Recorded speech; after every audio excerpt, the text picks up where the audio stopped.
Hi everybody, Rabbanit Bracha here with a thought before Shabbat, Parashat Korach, also Rosh Chodesh Tammuz, which begins tonight and lasts for 2 days, Shabbat and Sunday.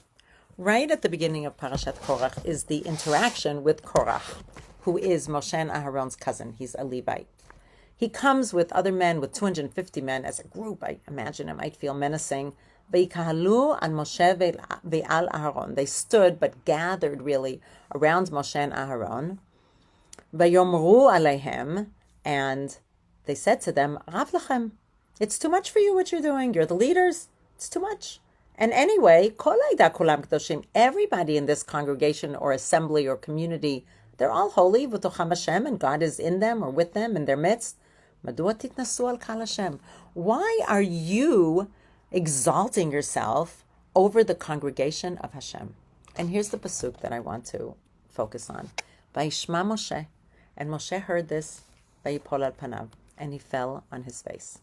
And the very next pasuk, he turns back to Korach, and he tells him, we're going to check this out. We're going to see, let Hashem decide if I should be the leader or if I'm doing something wrong, or if you should be, because that's really what Korach wanted. He said it was everybody is holy, but he actually really wanted himself to take that glory or that role for himself of being the leader of the nation. And my question is, why do we think that Moshe fell on his face?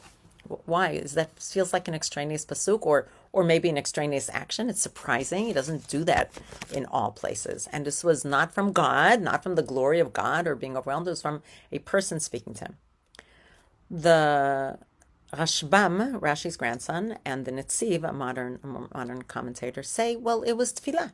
He fell on his face because he didn't know what to do, and so he prayed to God, and God gave him a thought, planted an idea in his head, and he turned back to Korach and told him, this is what we should do. God is going to be the one to decide. And that feels really pshat. That feels like it fits beautifully with the text.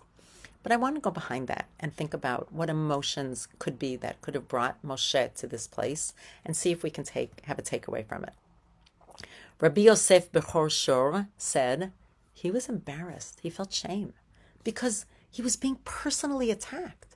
It's not that Korach was saying, God has taken us out of Egypt and we should go back there and we're going to die or anything like that. It was a personal attack against Moshe. And whether there was, even if there's no truth to it, even if somebody says something that has no basis in reality and in truth, it still feels shame and embarrassment to be told that in front of other people. So that feels like a natural reaction that he felt out of shame and embarrassment. Rashi quotes a midrash that says, well, this is not the first time that somebody from the Israelites came and tried to upend something that God had actually done or something that God had commanded. And Moshe has interceded by the golden calf, he interceded by the mitoninim, he interceded by the meraglim, the scouts from last week.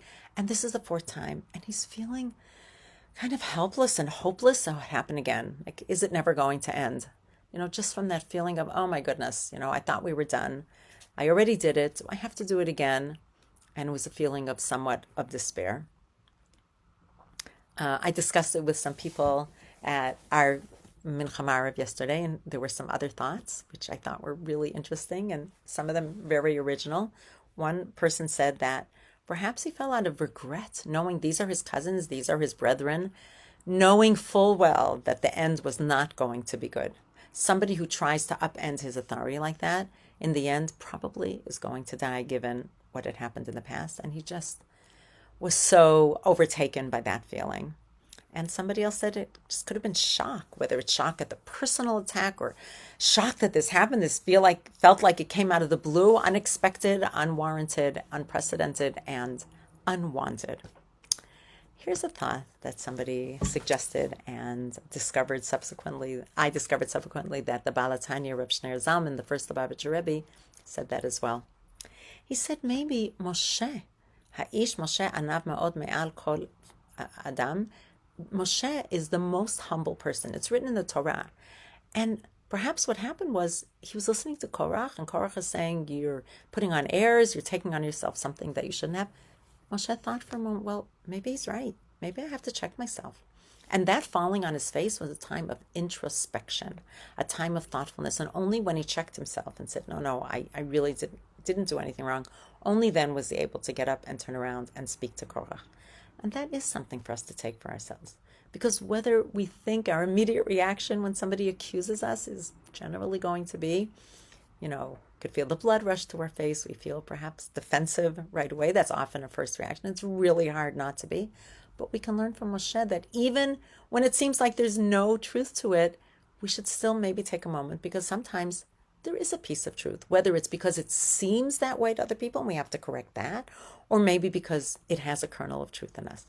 So that's something that we could take away from this interaction from our greatest leader, Moshe, how he was so humble that he was willing to accept somebody who literally called him out and accused him of something, even though there was no basis to it. He was still willing to take the time and see if there's something that could be a growing edge. It could be some place that he could learn from and grow from and do better in the future.